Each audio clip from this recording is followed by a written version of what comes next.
17 నుంచి మాకు బకాయిలు రావాలి సార్, డిఏలు రావాలి, మాకు రావాల్సిన డబ్బులు అడుగుతున్నాం, వేరే అడగడం లేదు. మాకు ఆ తార్నాక హాస్పిటల్కు మాకు ఫ్రీ ట్రీట్మెంట్ మా తార్నాక హాస్పిటల్లో, అది కూడా మాకు 2 నెలల మందులు ఇచ్చేవాళ్ళు ఇదివరకు. ఆ 2 నెలల మందు ఫ్యామిలీకి భార్య భర్తలకు ఇచ్చేవాళ్ళు, అవి కూడా ఇప్పుడు మాకు 10 రోజులు కూడా ఇవ్వడం లేదు సార్. 500 కిలోమీటర్ల నుంచి వచ్చి మందుల కోసం వస్తే ఇవాళ రా రేపు రా అని చెప్పి ఆ బస్ హాస్పిటల్ కింద పండుకుంటున్నాం సార్. మా బతుకులు ఇది, మాకు రావాల్సిన పైసలు లేవు. ఆ కేసీఆర్ని నమ్ముకొని మేము 27 రోజులు సమ్మె చేస్తే మాకు బుద్ధి చెప్పిండు మా కేసీఆర్. తన సొమ్ము, తన పాలన, తన బతుకులు తనే చూసుకున్నాడు. మీరు బాధపడవద్దు సార్, ఉందని చెప్తున్నా, మా బతుకులు చెప్తున్నా. మేము 27 రోజులు సమ్మె చేసినాం, ఒక్కొక్కళ్ళము ఇల్లు వాకిలు ఇడిచిపెట్టి. ఇప్పుడు రేవంత్ అన్న వచ్చి ఏదో ఎలగబెడతాడని అది కూడా మేము బాగా చేసినాం. మాకు అది కూడా మా బతుకులు తెరువు లేదు సార్. అది ఏది చేసినా ఎవరు వచ్చినా ఓపెన్ హార్ట్ సర్జరీ ఏంది, ఇగో సార్ నా బతుకు, ఇగో కాలు నరం తీసేసి మందులకు డబ్బులు లేక నానా బాధలు పడుతున్నా. విన్నారా? ఏ కొడుకు కూడా మాకు ఏమి ఇవ్వట్లేదు సార్. మాకు పింఛన్లు కూడా లేవు. ఏమంటారు? మా బతుకులు బతకడమే కష్టంగా ఉంది నాన్న, మేము ఏడ పెట్టాలి, మా పిల్లల చదువులకే మాకు కావాలి, మేము ఏడ నుంచి తెచ్చేయమంటాం నాన్న అంటారు. అంతకంటే ఎక్కువ మంచిగా లేదు సార్. తార్నాక దవాఖాన 2 నెలలకు మందు ఇచ్చేవాళ్ళు, ఇప్పుడు ఏది సార్ పైకే సార్, పైకే చెప్తారు కానీ పైకి చెప్పడం కానీ ఒక్కళ్ళ వచ్చి ధైర్యంగా మాట్లాడమని చెప్పండి. సత్యనారాయణ ఉన్నప్పుడు కొద్ది అసలు ఏది లేదు సార్, ఆయన పట్టించుకునే దిక్కు కూడా లేదు మాకు. సార్ మేము ఒక ఆర్టీసీ డ్రైవర్, మేము ఇట్లా లేదు, కుక్క కంటే హీనంగా ఉంది మా బతుకులు. ఒక్క సామెత చెప్తా, వింటారా సార్? జోకే చెప్తా. కుక్కట రోడ్డు మీద పండుకుంటుందట, లారీ వాడు వస్తే అక్కడి నుంచి ఆర్టీసీ వాడు వస్తాడు, హారన్ కొడుతుంటే చూసి అరే ఆర్టీసీ వాడే కదా అని పండుకుంటుందట. ఎందుకంటే ఇన్సూరెన్స్ వస్తుందని. అదే లారీ వాడు వచ్చింది అనుకో, దెబ్బకు ఏమో లేచి ఉరుకుతాడ. ఏంది ఉరుకుతున్నావు అంటే అమ్మవాడు గుద్దిపోయింది అనుకో, ఇక మా బతుకులు ఏమున్నాయి, ఇక మాకు తినడానికి రోడ్ల మీద అడుక్కునే పరిస్థితి కూడా లేడు అని అంత హీనంగా ఉంది ఆర్టీసీ బతుకులు. మాకు 35 సంవత్సరాలు కష్టపడి పిల్లల్ని చదివిస్తే ఆ బతుకులు, వాళ్ళ బతుకులు వాళ్ళు, మా బతుకులు ఈ ఘోరంగా ఉన్నాయి. ఎందుకు వచ్చిందంటే సార్ ఎట్లన్నా కళ్ళు తెరుస్తారని జనాలు, చివరికి వచ్చి ఏమి లేకపోతే గది లేకపోతే ఇట్లా అడుక్కోవడానికి వచ్చినాం.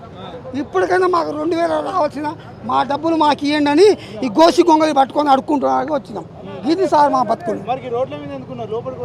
లోపలికి పోతుంది, ఏం పోతుంది సార్? 30 సంవత్సరాలు కదా పోలీసు వాళ్ళకి ఏమున్నది అంత. అదే మా ఆఫీస్ అయినా కూడా రేవంత్ అన్న ప్రభుత్వం, ఇది రేవంత్ అన్న ఊదంగానే వాళ్ళు ఎవరికి ఎక్కడ ఏ జెండా, ఢిల్లీలో ఏ జెండా ఎగురితే ఆ జెండాకే జై అంటారు పోలీసు వాళ్ళు కూడా. అది మా బతుకులు.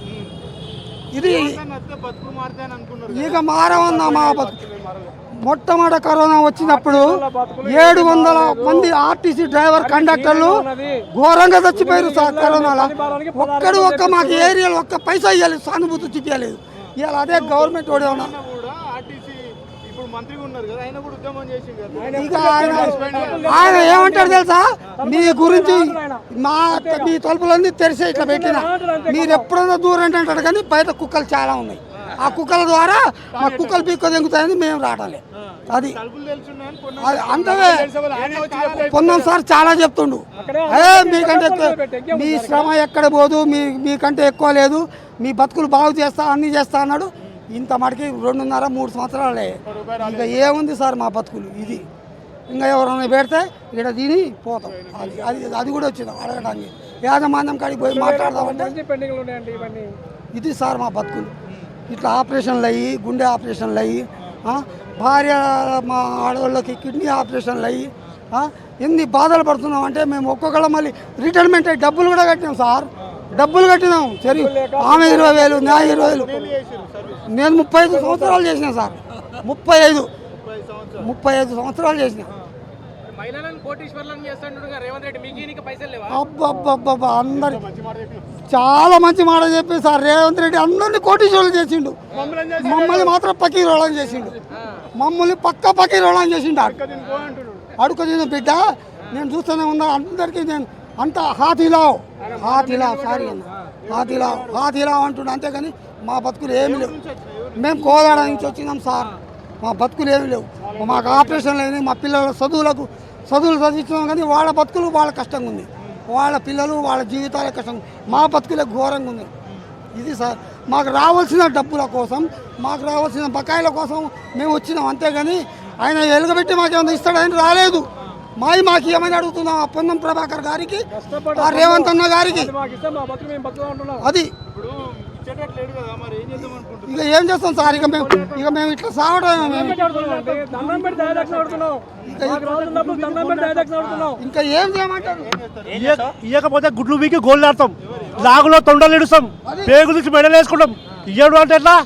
ఇయ్యక తప్పది, పైసలు లేకపోతే చిన్నపిల్లలు మాట మాట్లాడదు. నేను తండ్రి, నా ఇంటి సంసారాన్ని పైసలు లేకుండా తెచ్చి నా సంసారం నడిపిస్తున్నా. నా బిడ్డ పెళ్లి చేసి అప్పు చేసి బిడ్డ అయ్యా పార్టీ దోస్తులతో బంధువులు తెచ్చి బిడ్డ పెళ్లి చేస్తా. పైసలు లేకుంటే నా బిడ్డ పెళ్లి కాదు. చిన్నపిల్లలు మాట మాట్లాడదు. పైసలు లేకపోతే దీపో చేత కాకపోతే చాలామంది ఉన్నారు. పైసలు లేకపోతే దీపోయా, పైసలు ఏమైనా మాట్లాడదు. నువ్వు అసలు పెద్ద ముఖ్యమంత్రి అయితే ఆ మాట పైసలు లేవద్ది. పైసలు లేదు ఎందుకు హామీలు ఇచ్చావు? ఆయన 2000-4000 చేస్తాను, 2000-4000 చేస్తాను, స్కూటీలు ఇస్తాను, తులం పగారం ఇస్తాను. ఎందుకు హామీ ఇచ్చినాను అంటే పబ్లిక్ మూడుకు చూసి చేస్తావు. పబ్లిక్ పిచ్చోళ్ళు అనుకున్నావా? మేము కష్టపడ్డాము, 30 ఏళ్ళు కష్టపడ్డాము. ఏంటన్నా వాళ్ళకి ఇది వస్తే కూడా ఆపుకున్నాం డ్యూటీ మీద. ఇప్పుడు ముఖ్యమంత్రికి ఇది వస్తే లోపల వాళ్ళ పోతాడు, ముఖ్యమంత్రికి ఇది వస్తే వాళ్ళ పోతాడు. మేము ఎట్లా పోతామా? ఆడికి పోయే వరకు ఆగాలి, బస్ స్టేషన్ పోయేదాకా ఆపుకోవాలి. అది ఉంటుంది మా పరిస్థితి అట్లా ఉంటుంది. అరే ఆ పొజిషన్ తెచ్చుకోకు, నువ్వు ఆడదాకా తెచ్చుకోకు, తిట్టే వరకు తెచ్చుకోకు.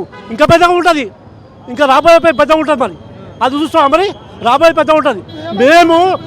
మేము మళ్ళీ నెక్స్ట్ ఎటువంటి ప్రోగ్రామ్ అంటే మేము అందరము బ్యాగ్లలో 2 చెప్పులు తీసుకొస్తాం, పాతవి తీసుకొచ్చి 4 లారీల చెప్పులు అది వేస్తాం, బస్ బాల్ ఇస్తాం. 4-5 లారీల చెప్పులు తీసుకొచ్చి అది వేస్తాం రాబోయే రోజుల్లో. ఇది గుర్తుపెట్టుకోండి. రాష్ట్రంలో వయసు ఉన్న వాళ్ళు ఉద్యమాలు చేస్తేనే ముఖ్యమంత్రి ఇంటలేడు, మీరు చేస్తుంటాడా? మీరు వయసు అయిపోయిన మేము వయసు అయిపోయినా కానీ మా విధానాలు వేరు ఉంటాయి. ముఖ్యమంత్రి దింపుతాం, ముఖ్యమంత్రిని దిగొచ్చేట్లాగా చేస్తాం మేము. ముఖ్యమంత్రి దిగొచ్చి మా బకాయిలు వచ్చేదాకా మేము పోరాటం చేస్తూ ఉంటాం. ఏం చేస్తావు? ఇవ్వకపోతే చూద్దాం ఎంతవరకు అది అంతవరకు. ఇవ్వకపోతే మేము అసలు విశ్రాంతి ఉద్యోగులతో ధర్నా చేసే పద్ధతి చాలా పెద్ద తప్పది, అది మూర్ఖత్వం. విశ్రాంతి ఉద్యోగులతో దేవుడితో సమానం. విశ్రాంతి ఉద్యోగులు చిన్న పాపలు, విశ్రాంతి ఉద్యోగులు చిన్న దేవునితో సమానం. వాళ్ళతో నువ్వు చెలగాట మాట్లాడు.